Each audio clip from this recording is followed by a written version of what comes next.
Good afternoon, everybody. Chuck, thank you for your words and your friendship and your life of service. Veterans of the Vietnam War, families, friends, distinguished guests. I know it is hot, but you are here to honor your loved ones, and Michelle and I could not be more honored to be here with you.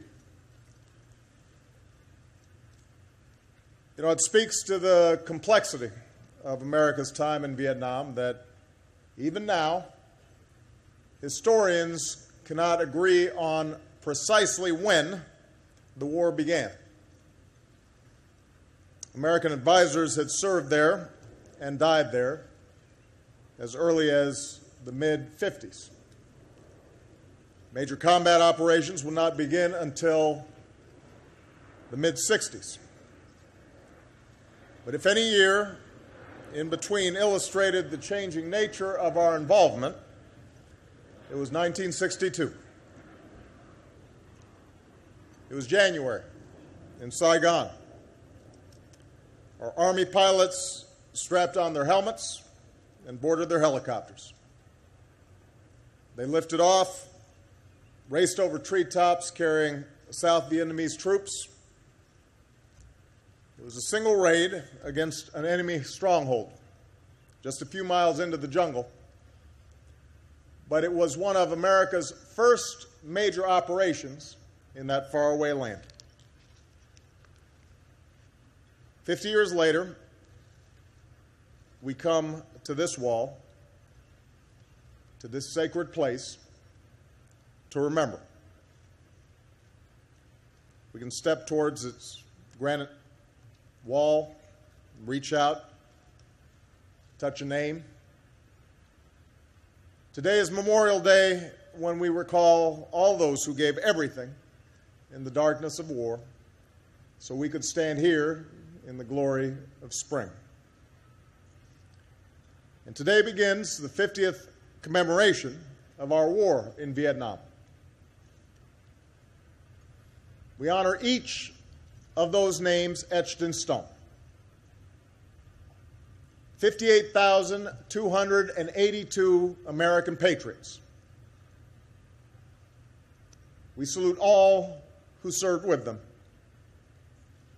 And we stand with the families who love them still. For years, you've come here to be with them once more. And in the simple things you've left behind, your offerings, your mementos, your gifts, we get a glimpse of the lives they led. The blanket that covered him as a baby, the baseball bat he swung as a boy, a wedding ring, a photo of the grandchild he never met, the boots he wore, still caked in mud, the medals she earned, still shining. And of course, some of the things left here have special meaning known only to the veterans. A can of beer, a packet of M&Ms, a container of Spam, an old field ration, still good, still awful. It's here we feel the depth of your sacrifice. And here we see a piece of our larger American story. Our founders, in their genius, gave us a task. They set out to make a more perfect union. And so it falls to every generation to carry on that work, to keep moving forward, to overcome a sometimes painful past, to keep striving for our ideals. And one of the most painful chapters in our history was Vietnam. most particularly how we treated our troops who served there. You are often blamed for a war you didn't start, when you should have been commended for serving your country with valor. You're sometimes blamed for misdeeds of a few.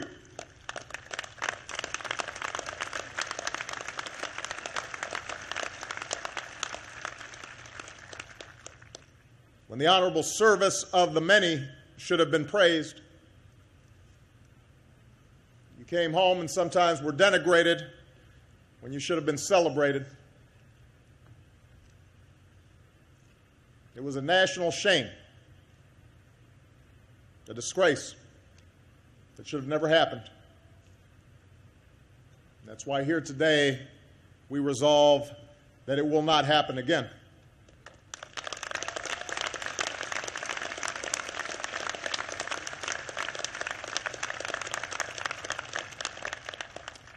And so a central part of this 50th anniversary will be to tell your story as it should have been told all along. It's another chance to set the record straight. That's one more way we keep perfecting our union, setting the record straight. And it starts today. Because history will honor your service. And your names will join a story of service that stretches back 2 centuries. Let us tell the story of a generation of service members, every color, every creed, rich, poor, officer, and enlisted, who served with just as much patriotism and honor as any before you. Let's never forget that most of those who served in Vietnam did so by choice. So many of you volunteered. Your country was at war, and you said, "Send me." And that includes our women in Vietnam. Every one of you a volunteer.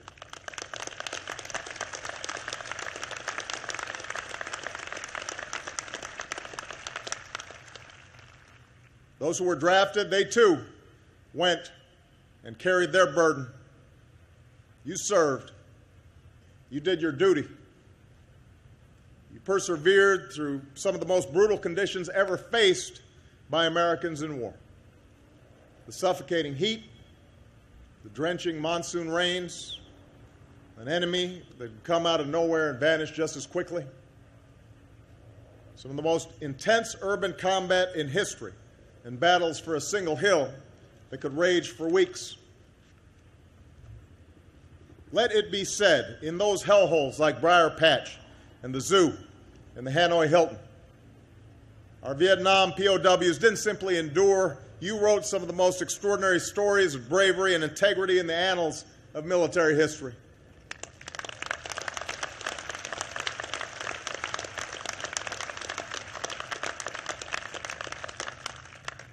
As a nation, we've long celebrated the courage of our forces at Normandy and Iwo Jima, the Pusan Perimeter, and Heartbreak Ridge.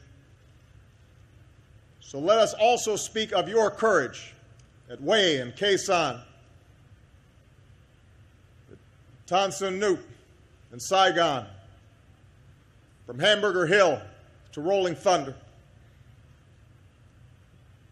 All too often it's forgotten that you, our troops in Vietnam, won every major battle you fought in.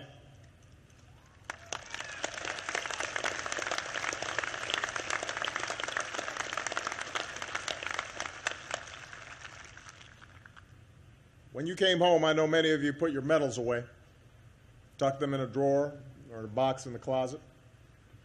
You went on with your lives, started families, and pursued careers. A lot of you didn't talk too much about your service. As a consequence, this nation has not always fully appreciated the chapter of your lives that came next.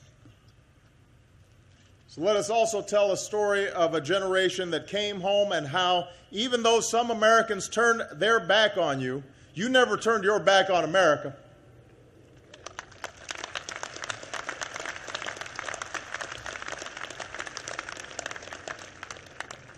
Like generations before you, you took off the uniform, but you never stopped serving.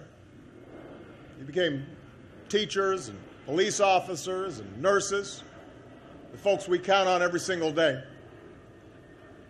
You became entrepreneurs, running companies and pioneering industries that changed the world. You became leaders and public servants from town halls to Capitol Hill, lifting up our communities, our states, our nation. You reminded us what it was like to serve, what it meant to serve. And those of you who stayed in uniform, you rose through the ranks, became leaders in every service, learned from your experience in Vietnam, and rebuilt our military into the finest force that the world has ever known.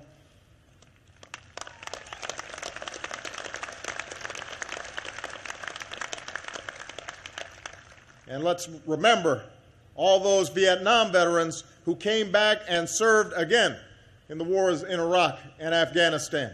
You did not stop serving.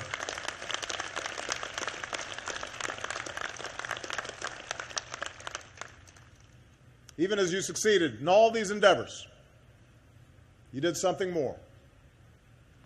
Maybe the most important thing you did. You looked after each other. When your government didn't live up to its responsibilities, you spoke out, fighting for the care and benefits you had earned, and over time transforming the VA. And of course, one of these Vietnam veterans is now our outstanding Secretary of Veterans Affairs, Rick Shinseki.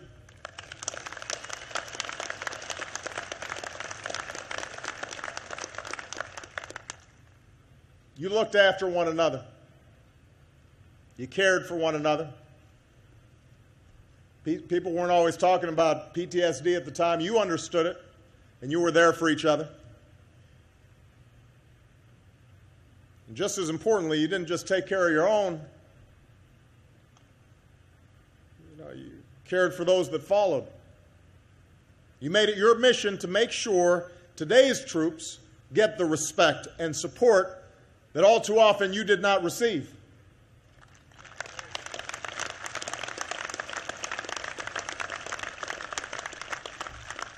Because of you, because our Vietnam veterans led the charge, the post-9/11 GI Bill is helping hundreds of thousands of today's veterans go to college and pursue their dreams.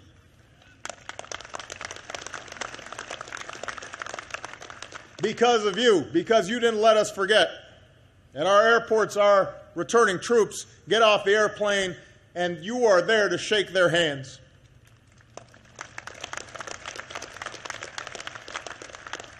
Because of you, across America, communities have welcomed home our forces from Iraq. And when our troops return from Afghanistan, America will give this entire 9/11 generation the welcome home they deserve. That happened in part because of you.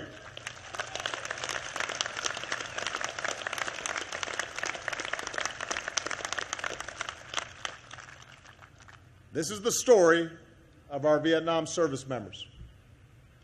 The story that needs to be told. This is what this 50th anniversary is all about. It's another opportunity to say to our Vietnam veterans what we should have been saying from the beginning. You did your job. You served with honor. You made us proud. You came home and you helped build the America that we love and that we cherish. So here today, it must be said, you have earned your place among the greatest generations. At this time, I would ask all our Vietnam veterans, those of you who can stand, to please stand. All those already standing, raise your hands as we say those simple words which always greet our troops when they come home from here on out. Welcome home. Welcome home. Welcome home. Thank you. We appreciate you. Welcome home.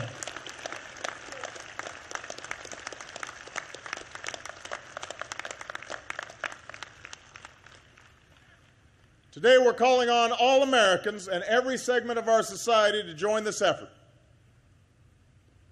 Everybody can do something. 5 decades removed from a time of division among Americans, this anniversary can remind us of what we share as Americans. And that includes honoring our Vietnam veterans by never forgetting the lessons of that war. So let us resolve that when America sends our sons and daughters into harm's way, we will always give them a clear mission. We will always give them a sound strategy. We will give them the equipment they need to get the job done. We will have their backs.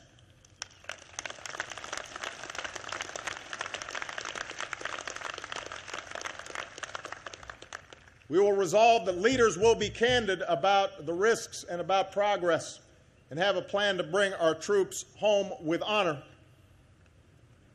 Let us resolve to never forget the costs of war, including the terrible loss of innocent civilians, and not just in Vietnam, but in all wars. For we know that while your sacrifice and service is the very definition of glory, war itself is not glorious. We hate war. When we fight, we do so to protect ourselves because it's necessary. Let's resolve that in our democracy we can debate and disagree, even in a time of war, but let us never use patriotism as a political sword.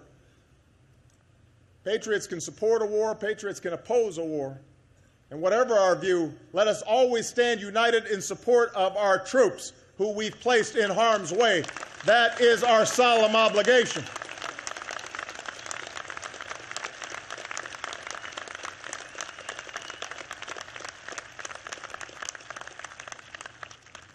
Let's resolve to take care of our veterans as well as they've taken care of us.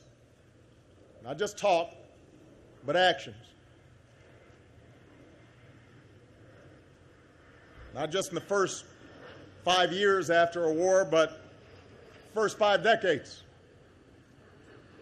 For our Vietnam veterans, this means the disability benefits for diseases connected to Agent Orange. It means job opportunities and mental health care to help you stand tall again. It means ending the tragedy of veterans' homelessness so that every veteran who has fought for America has a home in America. You shouldn't have to fight for a roof over your heads when you fought on behalf of the country that you love.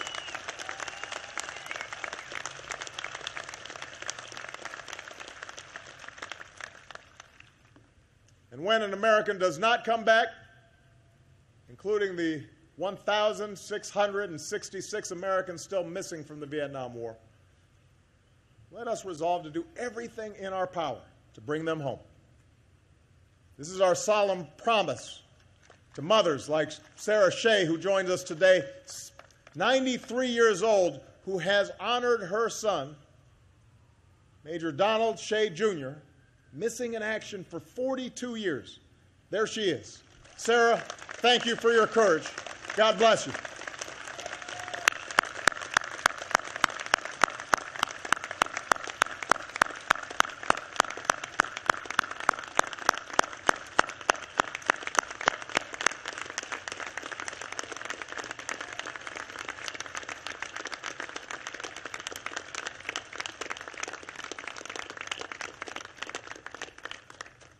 This is the promise we're fulfilling today to the Maroney family of Fayetteville, Arkansas.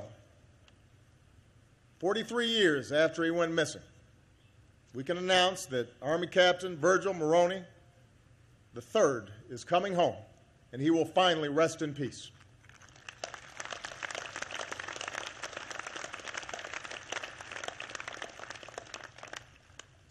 You know, some have called this war era a scar on our country.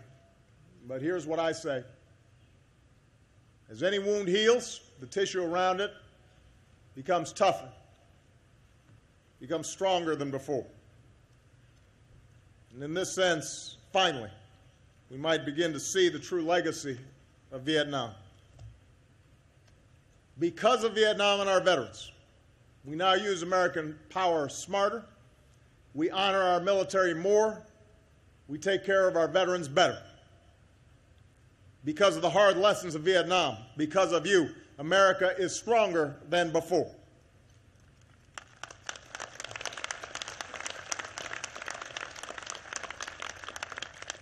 And finally, on this anniversary and all the years to come, let us remember what binds us as one people. This is important for all of us, whether you fought in the Vietnam War or fought against it, whether you were too young to be shaped by it. It is important that our children understand the sacrifices that were made by our troops in Vietnam, that for them this is more than just a name in the history books. It's important that we know the lesson of a gift once left at this memorial. It was towards the end of the day, and most of the tourists and visitors had departed. And there it was, a football helmet, black with white stripes, and a wristband. And with them was a handwritten note. And it was from a young man still in high school. And mind you, this was more than 2 decades after Vietnam. That high school student was born years after the war had already ended. But in that short handwritten note, he captured the reverence, the bonds between generations that bring us here today. The letter began, "Dear Vietnam veterans, here are 2 things from me to you that I think you should have." He explained that it was his helmet from midget football and his wristband from his senior year. And so today I want to close with the words he wrote. "In these 2 pieces of equipment, I was allowed to make mistakes, correct them, grow, and mature as a person. However, that was on my battlefield. You didn't get the chance to do that on your battlefield. Some of you were forced to grow up too fast. All of you died too soon. We do have many things in common, though. We both have pride, heart, and determination. I'm just sorry you guys had to learn those qualities too fast. And that is why I'm giving you what I grew up with. You are true heroes, and you will never be forgotten." It's from a high school kid, born decades after the end of the war. And that captures the spirit that this entire country should embrace. Veterans, families of the Vietnam War, I know the wounds of war are slow to heal. And you know that better than most. But today we take another step. The task of telling your story continues. The work of perfecting our union goes on. And decades from now, I hope another young American will visit this place and reach out and touch a name. And she'll learn the story of service members, people she never met, who fought a war she never knew. And in that moment of understanding and of gratitude and of grace, your legacy will endure. For you are all true heroes, and you will all be remembered. May God bless you. May God bless your families. May God bless our men and women in uniform, and may God bless these United States of America.